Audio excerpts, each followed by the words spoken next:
La halakha concernant la bracha sur la glida. La glace, lorsqu'on mange une glace, est-ce qu'on fait la bracha harona, c'est-à-dire après avoir consommé une glace, est-ce qu'on fait la bénédiction que l'on doit réciter après la consommation d'un aliment? Généralement, le principe étant que si on mange un kazaït de solide, on doit faire la bracha harona. Par exemple, un fruit, on a mangé kazaït, il faut faire la bracha de boré nefashot. On a mangé une boulette de viande, kazaït, on doit faire boré nefashot. Qu'en est-il du liquide? On a bu revi'it, il faut boire, on a bu revi'it, on fait boré nefashot. Mais par rapport à cette consommation, il y a une durée de temps qu'il faut respecter.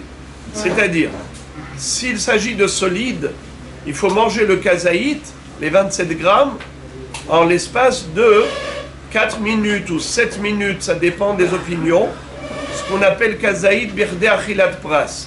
Mais si par exemple, on a mangé en 8 minutes le kazaït, donc c'est trop long, de ce fait, on a perdu la bracha.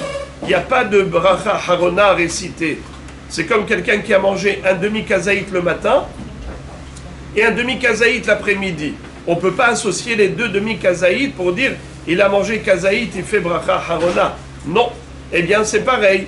S'il a mangé en 8 minutes ou en 10 minutes un kazaït, c'est trop long. De ce fait, il n'y a pas de bracha harona. Ça, c'est pour ce qui est du solide. Qu'en est-il du liquide? Le revi'it, 8 centilitres,1, il faut boire le revi'it en un trait.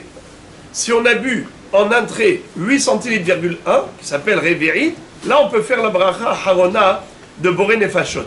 La glida, c'est-à-dire la glace, qui elle est d'une part solide, mais si on la laisse fondre, elle devient liquide. Quel est son statut? Son statut c'est solide ou son statut c'est liquide? Si c'est solide, alors comment on mesure? Kazaït, 27 grammes, en combien de temps? En 7 minutes. Mais si tu dis que c'est du liquide, alors il faut boire d'un trait en l'espace de Kederevi'it. Alors qu'est-ce que c'est? Eh bien ça a fait couler beaucoup d'encre.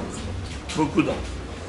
Il y a des poskim ashkenaz qui disent qu'après avoir mangé la glace, eh bien tu fais la bracha harona comme si tu as mangé un kazaït en l'espace de 4 minutes ou 7 minutes. C'est bon, tu fais bracha harona boré nefashot. Le Rav Ovadia Yosef Zatzal dit que non. Il dit que la glace, étant donné que c'est du liquide, dans l'absolu c'est du liquide, c'est parce que c'est froid que ça tient, mais c'est du liquide, eh bien il n'y a pas de bracha harona. Puisque tu n'as pas bu kedesh tiat revi'it en un trait. Eh bien, il dit d'ailleurs que celui qui mange la glace à la fin du repas, il ne fait même pas de shakol ni abidvaro dessus. Pourquoi? Parce qu'il dit, quel est le din quelqu'un qui boit pendant le repas? Quelqu'un qui boit un café à la fin du repas, il fait la bracha de shakol? Non. Pourquoi? Parce que la boisson est incluse dans le repas. Si tu dis que la glida, étant donné que c'est du liquide dans l'absolu, c'est simplement parce que c'est froid que c'est consistant, mais en réalité c'est un liquide, alors comment tu vas faire la bracha de shakol ni abidvaro à la fin du repas? Moi je me souviens que j'avais reçu à Paris le Rav Yitzhak Yosef Shlita, le Rishon LeZion, et c'était Shabbat, on a pris une glace à la fin du repas, et donc j'ai fait la bracha de shakol. Il a répondu Amen. Il me dit, j'ai répondu Amen, bien que je pense qu'il ne fallait pas faire la bracha de shakol. Pourquoi?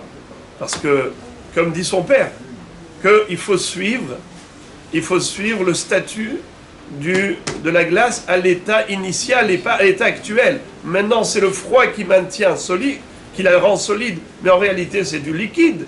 Alors, du liquide, tu ne fais pas de bracha sur un liquide pendant le repas.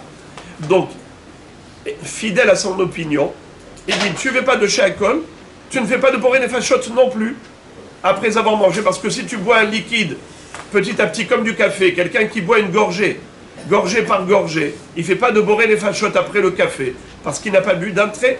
Voilà une halakha. Autre halakha qui n'a rien à voir. Quelle est la bracha que l'on fait pour des fruits et légumes qui poussent sur l'eau? Aujourd'hui, il y a des systèmes avec le développement de l'agriculture.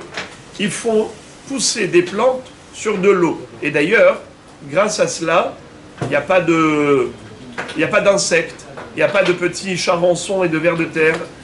Alors, quelle est la bracha qu'on doit réciter lorsqu'on mange un fruit ou un légume qui a poussé sur l'eau? Boré Peri Adama.